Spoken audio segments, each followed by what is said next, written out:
Dans l'actualité de ce 16 juillet, le chef de l'État sur le boulevard des Tansoba pour lancer les travaux de réhabilitation de cette route longue de plus de 6 km. Les travaux qui vont coûter plus de 26 milliards de francs CFA devraient durer 35 mois. Une solution provisoire trouvée pour les habitants des zones non loties de Garguin. La réunion entre les différents protagonistes vient de prendre fin. Les détails sur ce qui a été décidé dans ce journal. Et puis, alors qu'on est en plein dans la période de forte demande, les poches de sang manquent.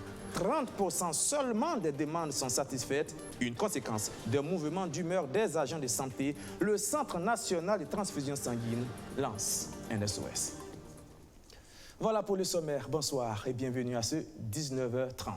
Ça y est, cette fois-ci, c'est certainement la bonne. Après plusieurs rendez-vous manqués, les travaux de réhabilitation et d'amélioration des capacités de la rocade sud-est, communément appelée boulevard des Tansoba, ont enfin été lancés. On parle de plus de 6 km de routes qui vont être ainsi aménagées avec des caractéristiques particulières pour un coût total de 26 milliards de francs CFA financés par la coopération japonaise. Et c'est le chef de l'État lui-même, Roch-Marc Christian Kaboré, qui a donné le coup d'envoi du chantier. C'était en début de journée. Sandrine Zougouri.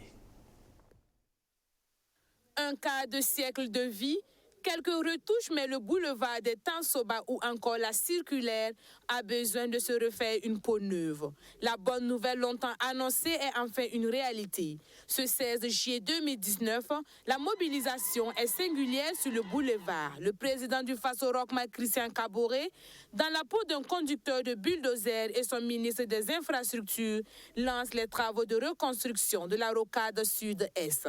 Mais c'est d'abord une portion de la circulaire allant de l'échangeur de l'Est à l'échangeur de Ouaga 2000, soit une distance de 6,97 km qui sera reconstruite. C'est une route en 2 fois 2 voies, avec 2 pistes cyclables de 3,50 m. Ça aussi, c'est une première. Avec 2 accotements de 0,5 m et 2 trottoirs de 2 mètres chacun. Tout le long de la route, les caniveaux seront entièrement couverts. Il est prévu également la réalisation de 2 passerelles pour permettre aux usagers piétons de traverser en toute sécurité. Quant à la structure elle-même, il est prévu une structure en au moins 5 couches.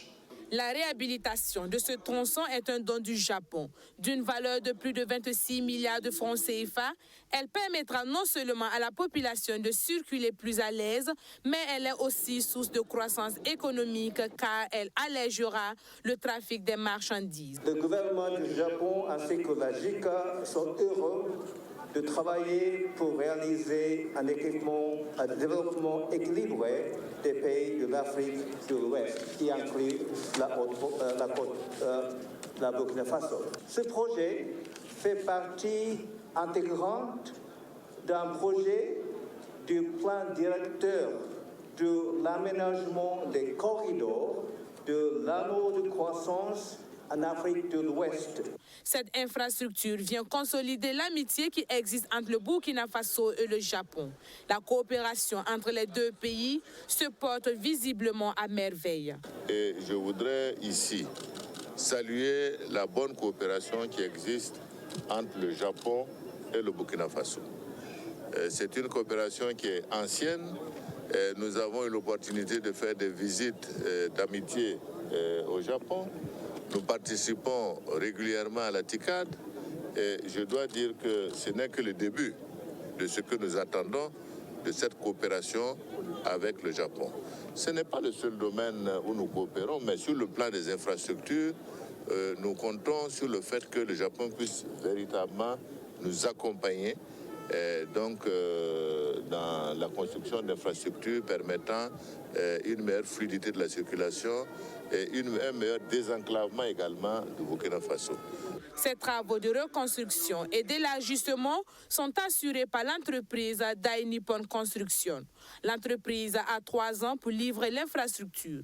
En donnant rendez-vous aux partenaires et à la population pour l'inauguration en février 2022, Le ministre Éric Bougma invite la population à faire preuve d'indulgence face aux désagréments causés par les travaux. Et ces travaux de chantier routier viennent s'ajouter à plusieurs autres projets similaires partout au Burkina Faso. On le voit bien, les infrastructures routières constituent un enjeu majeur du quinquennat de Roch Marc Christian Kaboré. Et s'il y a un autre enjeu tout aussi important, c'est bien celui de l'emploi. 650 000 emplois promis en 5 ans. Les objectifs seront-ils atteints? Pour l'instant, on l'ignore. Au gouvernement, on insiste surtout sur la récolte d'informations et de données fiables concernant l'employabilité. Le sujet était au centre d'un atelier ce 16 juillet. Le compte rendu de Abdoulazako Traoré. 650 000 emplois en 5 ans, voilà ce que promettait le président du Faso en début de mandat. À un peu plus d'un an de la fin de son quinquennat, quelle est la situation de l'emploi au Burkina Faso? Si une évaluation totale n'est pas disponible, les chiffres des années 2016 et 2017 sont connus grâce à l'Observatoire national de l'emploi et de la formation. 183 635 emplois ont été créés dans le secteur formel de l'économie burkinabé selon l'enquête nationale sur la main-d'œuvre dans le secteur public et privé formel. L'étude révèle également une hausse des emplois instables. Ils sont d'ailleurs les plus nombreux par rapport aux emplois stables en 2017. Ils concernent plus de 50% des emplois. Mais pas une question de se lamenter côté gouvernement. Cependant, nous devons nous féliciter car cette performance est intervenue dans un contexte particulièrement éprouvant, marqué par des attaques terroristes d'une part et d'autre part par des revendications sociales d'ampleur inédite, jamais égalées dans le secteur public et dans certaines branches du privé. L'autre fait qui réjouit le ministre, c'est la disponibilité des données dans le domaine. Afin de les actualiser, la deuxième édition de l'enquête est en ligne de mire. Il est question dans cet atelier de solliciter l'engagement des acteurs intervenant dans la récolte des informations. Au-delà du secteur formel de notre économie, la présente enquête devrait cerner également la création d'emplois dans les secteurs informels qui concentrent de nombreux acteurs, tant dans le milieu urbain que rural. Cette opération, qui se veut inclusive et participative, nécessite l'engagement de tous. Je vous invite par conséquent à vous y engager et à créer les meilleures conditions à la réussite de cette enquête. Sont présents à cette rencontre de sensibilisation des responsables d'organisations professionnelles, de structures publiques, d'entreprises privées, de projets et programmes et d'ONG. Qu'il s'agisse d'emploi ou encore d'infrastructures, eh bien, ces deux sujets seront inévitablement au centre des débats au cours des joutes électorales de 2020. Et les partis politiques s'y préparent déjà. Au MPP, l'heure est à la remobilisation. Une délégation du bureau politique national conduite par l'ex-premier ministre Paul Kabatiba était dans la province des Banwa, où elle s'est entretenue avec les militants du parti. On a parlé de discipline, mais aussi de sujets d'ordre national tels que la cohésion sociale. Luc Abelgem. C'est une tournée nationale du MPP qui a conduit une délégation du bureau politique national du parti dans les Banwa à Solenzo. Au cours de cette rencontre, la délégation du parti au pouvoir a entretenu les militants sur la vie du parti, la situation nationale, le bilan du mandat en cours du président du Faso et les a galvanisés pour rester mobilisés et acquis à la cause du mouvement du peuple pour le progrès. On peut prendre comme par exemple la question donc sécuritaire. Il est bon donc d'avoir le point de vue de nos militants qui sont sur le terrain. Et au-delà de la question sécuritaire, il y a également la question naturellement de la vie sociale du pays, notamment, tout le monde le sait, les tensions sociales qui ont pu exister par-ci par-là dans certains secteurs. Et bien entendu, toutes ces questions, et également des questions spécifiques à la vie du parti. Donc il est bon pour nous, pour un parti qui se veut respectable, de pouvoir échanger avec ses militants sur toutes ces questions importantes, de manière à enrichir notre vision, à s'enrichir mutuellement, et c'est ce que nous avons fait. J'avoue qu'en venant ici, j'ai beaucoup appris. J'ai rencontré des femmes et des hommes au niveau des structures locales du parti qui travaillent dans l'anonymat et qui travaillent de manière obstinée. À Solenzo, ce sont des militants déterminés qui ont accueilli le BPN. Pour mener à bien cette mission, la sous-section MPP des Banwa a été validée et instruite de travailler à la cohésion, au rappel des troupes et surtout dans la discipline. J'ai parlé de discipline. Dans la vie, quand on n'est pas discipliné, on ne peut pas réussir quelque chose. Que ce soit dans nos foyers, que ce soit dans nos services, que ce soit dans les partis politiques, il faut une discipline. Quand il n'y a pas de discipline, ça ne marche pas. Vous ne pouvez pas vouloir d'une chose et son contraire. Vous voulez que l'État travaille, vous voulez que les partis politiques, les responsables des partis politiques mouillent le maillot pour vous. Et vous-même, entre vous militants, vous faites vivre le calvaire. Ce n'est pas intéressant. Donc il faut travailler toujours à ce qu'il y ait la cohésion, à ce qu'il y ait la communication, pour que tout le monde puisse tirer quelque chose. En venant en politique, chacun a un objectif. Mais que cet objectif-là puisse être atteint, c'est si on se met dans une discipline de travail et une discipline en respectant les textes du parti et en se respectant mutuellement. Ce n'est qu'à ce prix qu'on peut réussir. Le MPP est en tournée dans les 361 communes rurales et urbaines du Burkina Faso. Partout, c'est le même message. Œuvrer à la réélection de Rochmark Christian Kaboré en 2020, rafler la majorité des sièges à l'Assemblée nationale, sans oublier les postes de conseillers municipaux que le parti espère plus nombreux qu'aux campagnes précédentes. Sanaba, Kouka, Balavé, Tansila, aucune bourgade de la province des Banwa n'a été oubliée et leurs militants ont reçu les directives du parti. Bien entendu, le désenclavement de cette province, grande productrice agricole, a été au cœur des échanges avec des réponses satisfaisantes de la délégation puisque le bitumage d'une partie des routes menant à Solenzo a été annoncé il y a de cela quelques jours par le gouvernement. Vous venez de le voir, Paul Kabatieba dans les Banwa pour le MPP. Eh bien, Luc Adolphe Tiao, lui, était dans son sanguier pour le compte du CDP, d'un ancien Premier ministre à un autre ancien Premier ministre donc. Et malgré la crise de leadership qui mine le parti, le CDP continue d'appeler à la mobilisation, non sans égratigner parfois le gouvernement et la majorité. Abdourazak Traoré. Pouni, Zawara, Didir, Réo, chaque étape de la tournée du CDP dans le Sanguier a drainé du monde. Des mobilisations qui ragaillardissent la direction politique, accompagnées des fils de la province comme l'ancien Premier ministre Luc Adolphe Tiao. CDP is back. CDP is back in Réo. CDP is back in Sanguier. Le CDP est de retour. Nous avons une véritable adhésion des populations. Les Gouroussis n'oublient pas.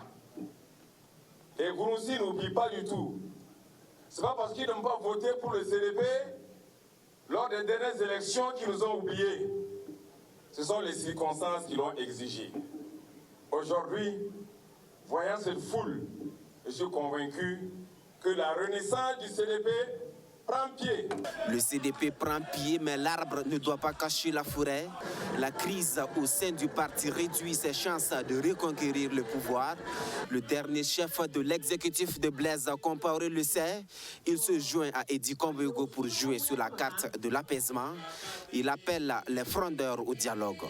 L'autre préoccupation du président du parti, c'est bien l'insécurité avec son corollaire d'affrontements intercommunautaires qui gangrène le pays. Le patron de l'ex-parti au pouvoir appelle à la vigilance.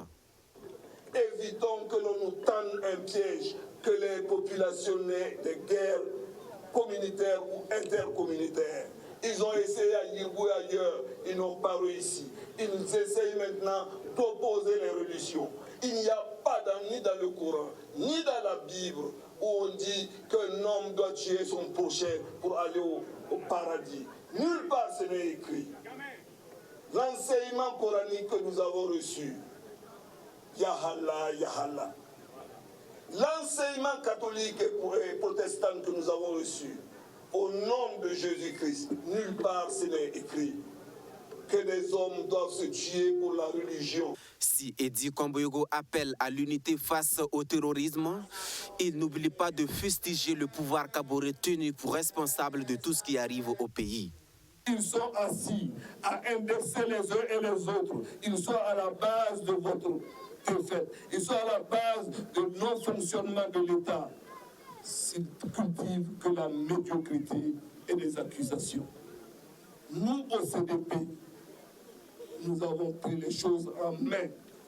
La tournée dans le Sanguier, c'était non seulement des retrouvailles, des retours de militants frondeurs, mais aussi des hommages à des personnalités comme Djibril Bassolé, Véronique Kando, avec souvent des émotions. Je vous demande de ne pas pleurer. Vous avez fabriqué un homme où il ira jusqu'au bout. Je prends l'engagement dans cette terre du Sanguier. Et dans cette atmosphère de quasi-pré-campagne, s'il y a un secteur où le gouvernement peine à trouver des solutions, c'est bien celui du logement, où on nage parfois dans le flou total entre suspension des opérations de lotissement et activité de la pléthore d'entreprises immobilières, le tout sur fond de crises foncières comme celle de la zone à habitat spontané de Garguin. On se rapprocherait d'un dénouement sur ce dossier au terme d'une réunion entre le ministère de l'Habitat, les habitants et les responsables des communes concernées. Qu'ont-ils décidé? Élément de réponse avec Arsène Kanditamde. 2009-2019, 10 années que dure la crise du foncier dans le quartier habitat spontané de Garguin. Un feuilleton à multiples rebondissements. Pour reloger les populations de cette zone, une première proposition avait été arrêtée. 500 parcelles dans la commune de Komsilga pour reloger les 1550 familles recensées. Insuffisante, martèlent les habitants. Ce 16 juillet, les différentes parties repartent en négociation. Après environ 3 heures d'échange, une seconde proposition est trouvée à la satisfaction du ministre en charge de l'habitat. Nous sommes donc convenus de pouvoir réduire les superficies des parcelles tout en restant dans les normes en matière d'urbanisme, de manière à augmenter le nombre de parcelles. Donc nous allons veiller à la mise en œuvre effective des conclusions de cette rencontre de cet après-midi. Une solution qui pourtant ne satisfait pas totalement les représentants de Garguin. Accepter de scinder chaque parcelle en deux, de sorte à en obtenir 1000, reviendrait à laisser 550 familles sur le carreau. En scindant la parcelle en deux, est-ce que ça ne peut pas prendre un maximum de champs? Alors quand on se base sur ces calculs-là, on se retrouve à 1000 et quelques comme ça. Alors, mais la question reste à savoir, le reste vont où en attendant? Je supposerais que les 1550 soient tous relogés. Oui, mais s'il y a une seule personne qui n'est pas relogée, là, on ne peut pas se satisfaire de ce résultat. Alors, et on ne parle même pas d'une personne. Ce n'est pas la taille de superficie des parcelles qui font problème. Non, pourvu que chacun trouve un chez soi. Ça, il faut qu'on se comprenne dessus. Les représentants des populations de Garguin souhaitent qu'un engagement irrévocable soit pris par les autorités afin de reloger les 550 familles restantes. La décision a été prise par les parties prenantes de lancer la réflexion pour qu'une solution soit trouvée à la situation des 550 familles restantes. Venons-en maintenant à ce SOS lancé par les centres de transfusion sanguine. Il n'y a plus de poche de sang. La faute au mouvement d'humeur des agents de santé qui dure depuis des semaines. Conséquence de cette situation, plus de collecte mobile de sang. Le CNTS est obligé de se contenter de collectes sur les sites fixes, alors que ceux-ci ne couvrent que 30% seulement des demandes. Luc Pabelgem. Le Centre national de transfusion sanguine éprouve d'énormes difficultés pour la collecte de sang à cause du mouvement d'humeur des agents de santé. Ce mouvement ne permet plus les collectes mobiles, obligeant le centre à se contenter des collectes en site fixe. Or, le sang de ces derniers ne représente que 30% des besoins en sang. Actuellement, le Centre régional de transfusion sanguine de Ouagadougou peine à satisfaire la demande au niveau des services cliniques à Ouagadougou. Parce que nous sommes dans une situation où on observe un mouvement d'humeur par rapport aux collectes mobiles. Parce qu'il faut savoir que dans la stratégie que nous menons, nous faisons des collectes dans nos locaux, qu'on appelle des collectes en site fixe, qui contribuent autour de 30%, et des collectes hors de nos locaux, donc les collectes mobiles, qui rapportent 70% des poches. Donc actuellement, le fait de ne pas pouvoir faire les collectes mobiles font que nous n'arrivons pas à satisfaire la demande auprès des patients qui sont dans le besoin de sang. Donc la difficulté actuelle vient du fait que ce que nous recevons sur les sites fixes, entre 50 à 60 donneurs par jour, ne nous permettent pas de satisfaire la demande. Face à cette situation de travail à minima en cette période où chaque goutte de sang est précieuse, le CNTS lance un appel aux donneurs à se rendre aux 2 centres de Ouagadougou. Ça fait au moins 3 à 4 ans que je donne mon sang. Voilà, donc je suis un peu régulier ici. Voilà. Bon, je le fais pour sauver des vies.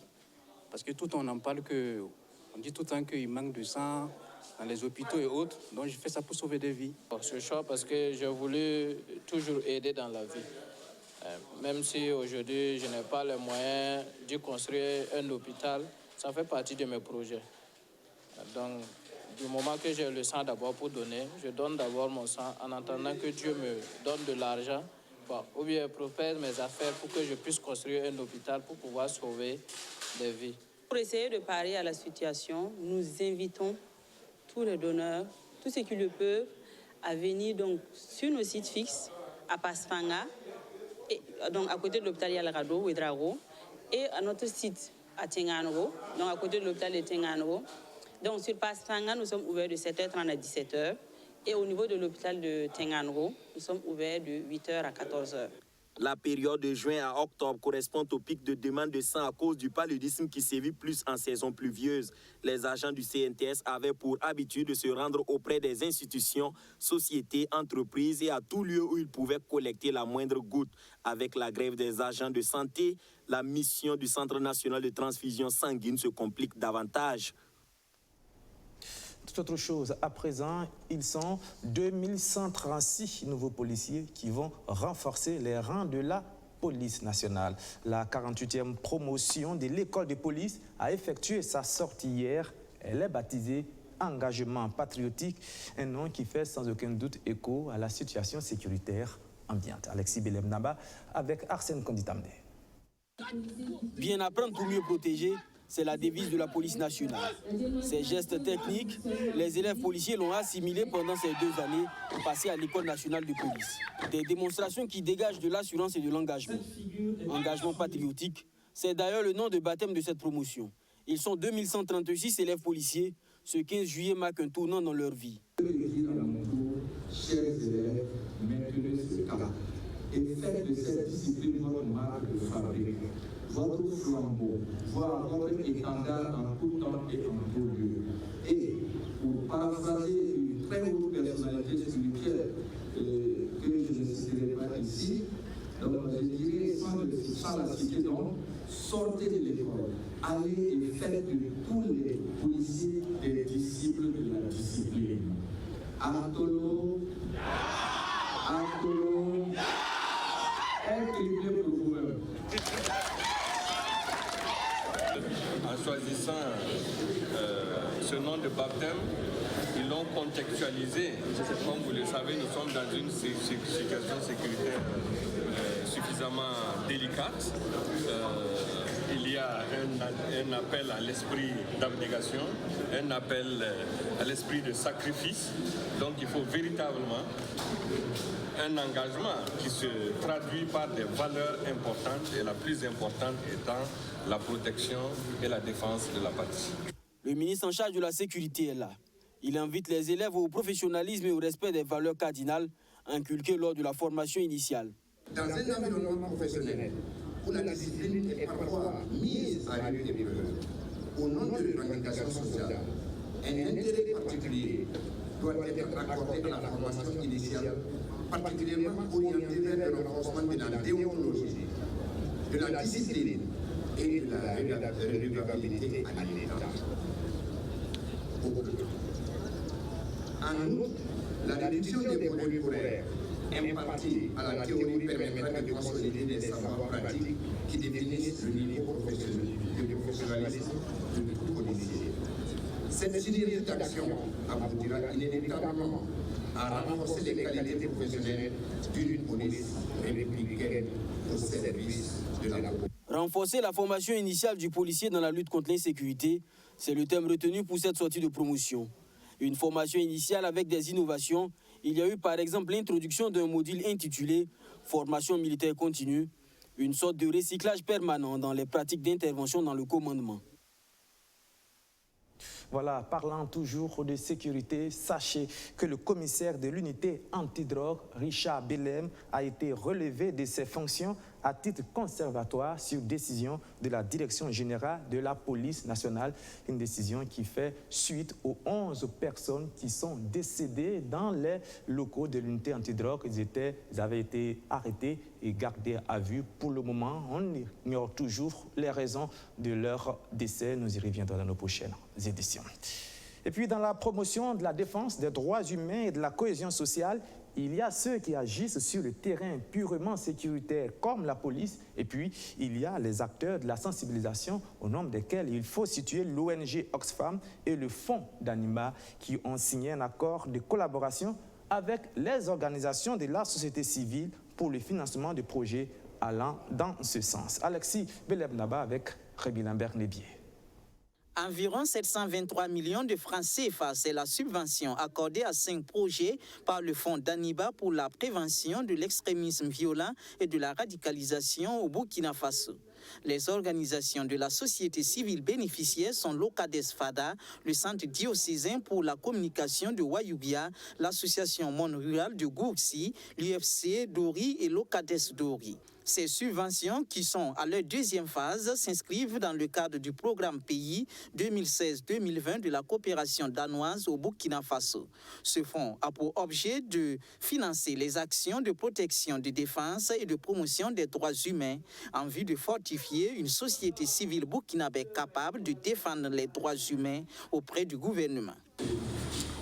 Nous espérons que ce projet qui est à sa deuxième phase, je précise bien, devrait travailler à consolider, à construire, à consolider la paix entre les communautés pour que, en toute quiétude, dans une parfaite quiétude, cette communauté puisse vaquer à leurs occupations et travailler pour le développement de Burkina Faso. Et c'est vraiment au vu du contenu des propositions qui ont été faites et de leur pertinence que ces projets ont été retenus. Donc oui, nous pourrions avoir retenu les meilleurs projets. Sur les papiers, en tout cas, c'est les meilleurs. Et nous mettons maintenant à l'épreuve du terrain pour que ce qui est sur le papier puisse se concrétiser, se traduire, afin que les résultats espérés puissent être au rendez-vous au plus de 18 mois d'exécution. Les bénéficiaires comptent renforcer les capacités engrangées durant la première phase du programme, mais aussi multiplier les actions au cours de cette seconde phase afin de parvenir à des résultats probants. Nous pensons, dans le cadre de cette deuxième phase, consolider ce que nous avons pu faire en termes de meilleure participation communautaire de la population à la sécurité, meilleure sécurisation et de manière globale permettre aux gens de vaquer à leurs occupations parce que malheureusement la situation actuelle hypothèque notre avenir. Nous avons d'abord des activités dans le cadre de la participation communautaire à la sécurité en l'endroit des populations, comment les gens peuvent savoir que quel que soit le niveau où on se trouve, quel que soit le type d'activité qu'on fait, on peut être un maillon important de la chaîne sécuritaire. En ce sens, la coopération civilo-militaire devrait être mieux améliorée et dans le cadre de ce projet-là, nous travaillerons dans ce sens-là. La coopération entre le Danemark et le Burkina Faso vise à réduire la pauvreté, à améliorer la gouvernance, axée sur le respect des droits humains et favoriser la croissance économique ainsi que l'emploi des jeunes et des femmes. Et nous allons donc parler d'éducation pour refermer ce journal. L'école de Napa Boum Boum Sambin, c'est dans la commune de Zignaré, a célébré ses élèves les plus méritants. Ils sont 36 élèves qui ont été récompensés par Cotecna Burkina. C'était au cours d'une cérémonie de clôture de l'année scolaire. Alexis Belebnaba avec Arsène Kanditamné. Cotecna Burkina récompense les élèves les plus méritants de l'école de Napa Boum Boum Sambin à Zignaré dans la région du plateau central. Ils sont 36 élèves de la classe de CPE au CM2 qui ont reçu des kits scolaires en plus des prix spéciaux pour ceux qui se sont illustrés brillamment durant l'année scolaire 2018-2019. Des récompenses d'une valeur de plus d'1 million de francs CFA. Le corps enseignant aussi n'a pas été oublié. Cotecna Burkina lui a offert du matériel didactique. Une année scolaire de dur labeur pour les enseignants, mais aussi pour les élèves, comme le témoigne Alix Ouedraogo, premier de sa classe, avec à la clé une réussite au certificat d'études primaires. Je veux dire à ceux qui n'ont pas eu le CP de travailler bien et puis respecter les parents. Si vous ne respectez pas, vous n'aurez pas bien travaillé à l'école parce qu'ils ne sont pas contents. Respecter les parents, oui. D'ailleurs, pour le corps enseignant, la réussite des élèves est une responsabilité de tous. Il invite tous les différents acteurs à s'impliquer davantage. Il faut que les différents acteurs, à tel niveau que ce soit, au niveau donc des enseignants, au niveau des élèves, au niveau des parents et au niveau des partenaires, que nous soyons plus regardants côté donc de nos enfants. Parce que il y en a qui viennent, bon, on a l'air qu'en famille, même ça ne va pas. Et c'est difficile en classe pour qu'on résolve cette situation-là. Donc, si on pouvait vraiment avoir un accompagnement donc, des parents, ça allait vraiment nous motiver et puis on allait faire en tout cas des résultats. Et les enfants reviennent souvent même sans avoir fait les exercices. On leur demande, on dit non, qu'ils sont occupés à la maison, alors que quand on envoie quand même un enfant à l'école, les premières activités donc c'est pour l'école. Les premières préoccupations demeurent l'école pour les élèves, dit le directeur. C'est pourquoi Cotecna Burkina promet d'accompagner l'école de Napamboumou-Sambin dans la promotion de l'éducation nationale. Ce partenariat est né surtout dans le souci pour Cotecna d'œuvrer pour une meilleure éducation au Burkina. C'est pour ça que nous avons tenu à construire une école ici et ne pas les laisser à leur propre sort et à les accompagner chaque année pour que les élèves aussi puissent se donner et qu'ils sentent ce soutien-là, que ce n'est pas juste venir construire une école et se retrancher. Nous sommes toujours là et nous allons continuer à les accompagner. Cette année, l'école de Napamboumou-Sambin a connu une baisse du taux de réussite au certificat d'études primaires. Sur 48 candidats présentés, 26 sont admis, soit un taux de 52,8%, comparé à l'année dernière, où elle avait enregistré un taux de réussite de 94,25%. Les classes intermédiaires connaissent un taux de réussite d'environ 98%. Et voilà, c'est la fin de ce journal. Je vous remercie de l'avoir suivi et surtout, merci encore une fois de votre fidélité renouvelée. On se retrouve donc demain à la même heure, c'est-à-dire à 19h30. Bonne soirée.